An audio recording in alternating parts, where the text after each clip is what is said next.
Yo creo que la lectura creo que tenemos que asumir la realidad. Estamos en el marco de una dinámica geopolítica global relacionada con la movilización del producto más fabuloso a nivel económico de la historia, que es la cocaína. Así de sencillo es el asunto. Hay que tener en cuenta que un kilo de cocaína que se puede comprar por $2,000 en Ecuador, en las calles de Estocolmo, Londres o Washington, vale $100,000. Y esa cantidad, no hay producto del mundo, ni la sangre humana, ni los diamantes, ni la tecnología más avanzada tiene ese valor por kilo. Entonces, dentro de esa dinámica, ahí es donde surge la particularidad que vamos a tener que ir construir opciones necesarias para poder lidiar con esa dinámica regional.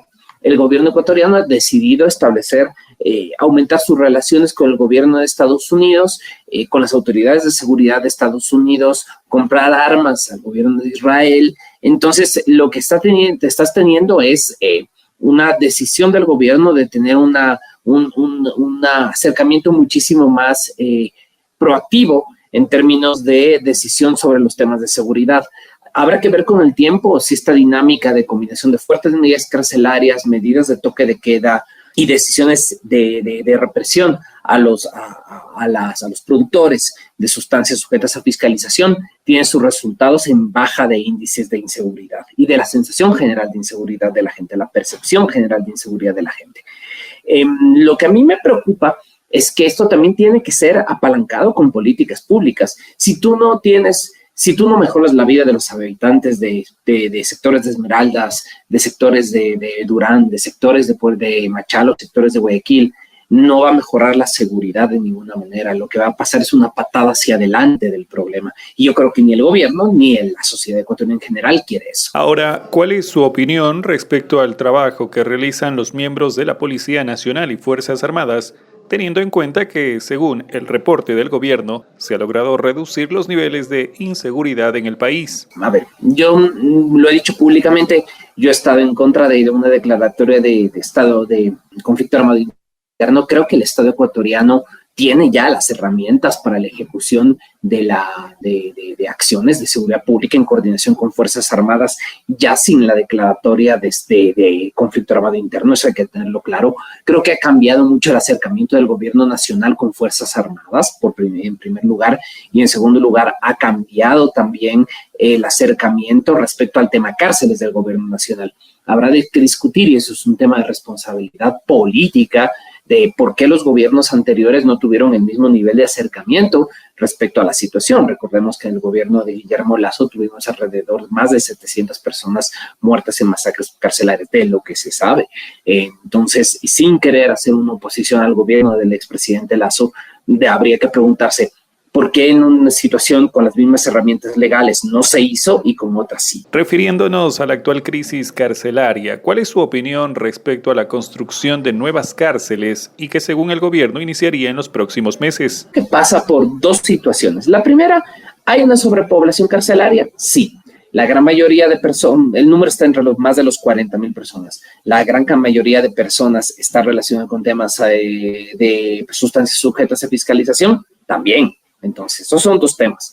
El tercer tema es, ¿se necesita reducir el hacinamiento? Sí, pero también implica medidas de control carcelario. Lo que va a tener que hacerse durante esos 2 meses, separar por niveles de seguridad a las personas liberadas personas privadas de libertad. En segundo lugar, evitar que pabellones se vuelvan guetos donde grupos del crimen organizado se asocien entre ellos y se conviertan en sus pequeños fortines. Una tercera situación va a ser evitar el tema cultural. A mí me parece siempre escandaloso que tú veas que dentro de las cárceles las personas privadas de la libertad pertenecientes a grupos del crimen organizado utilicen los símbolos, los colores, hagan murales relativos a las bandas. Hay unos lazos culturales que no tienen que hacerse dentro de una cárcel, porque la cárcel es un espacio bajo control del Estado, no de las bandas. Y además de eso, yo creo que sí se necesita la construcción de cárceles. Lo importante es que estas cárceles cumplan los estándares nacionales e internacionales de habitabilidad, de medidas de seguridad y también de rehabilitación. Porque creo que hay un error en la a este momento en la opinión pública ecuatoriana, que todavía, a pesar de haber tenido 700 muertos en las cárceles, creen que todavía la cárcel es un lugar donde metes a una persona y tiras la llave y tú esperas que en el peor lugar del mundo esa persona se rehabilite. Y eso es, además de ser estúpido a nivel social, es suicida, porque lanzas nuevamente el problema hacia adelante. Entonces, lo que creo que va a tocar, creo que el gobierno tiene que hacer una larga reforma al sistema de rehabilitación social, que implica también una rehabilitación social de verdad. Y esto suena feo a nivel de la opinión pública, porque tú vas a prever, el presidente va a decir, vamos a tener que gastar en rehabilitación social de las cárceles. Te van a decir, ¿cómo así? Y eso es algo que creo que implica una educación muy fuerte de lo que implica tener un Estado potente tiene cárceles donde la gente encuentra un sentido a su vida. La cárcel puede ser un castigo, sí, pero también debe ser una oportunidad para que personas que no han podido rehacer su espacio social lo rehagan. Pero si no lo haces, no esperes que esas personas se rehabiliten por sí solas estando encerradas. Y en este sentido, ¿cuál es su criterio acerca de las voces que señalan la posibilidad de que se elimine el SNAI? Yo creo que el SNAI ya debería tener una categoría mayor, no como una unidad administrativa sujeta a la presidencia de la República. Tal vez creo que uno de los errores que se tuvo de los gobiernos, y yo digo el gobierno de Lenín Moreno, creo que fue un error de planificación, la eliminación del Ministerio de Justicia, que tenía una estructura amplia de control e inteligencia carcelaria. En otras palabras, tener data de lo que está pasando. Si ahora te preguntas cuántos presos hay en el país, el mismo Estado no lo sabe. De hecho, recuerden que hubo un censo carcelario que se hizo a tumbos y a brincos en el año 2022 y el año 2023.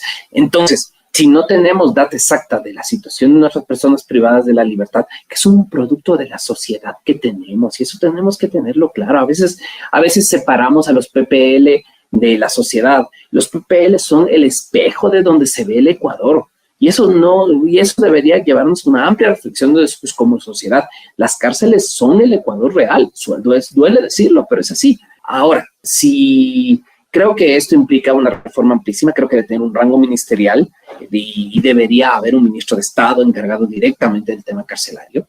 Deberías tener medidas de seguridad muy, muy amplias. No estamos hablando de PPLs cualquiera, además de, digamos, lo que se llama el crimen desorganizado, el ladrón de poca monta. Hablamos del ladrón minúsculo, pero también estamos hablando de gente que está imbuido en el comercio transnacional y mundial de sustancias sujetas a fiscalización.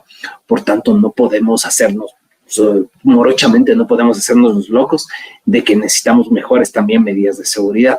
Entonces, todo esto implica un reseteo de la manera de pensar al respecto a estos temas. Nos pueden ser depósitos humanos.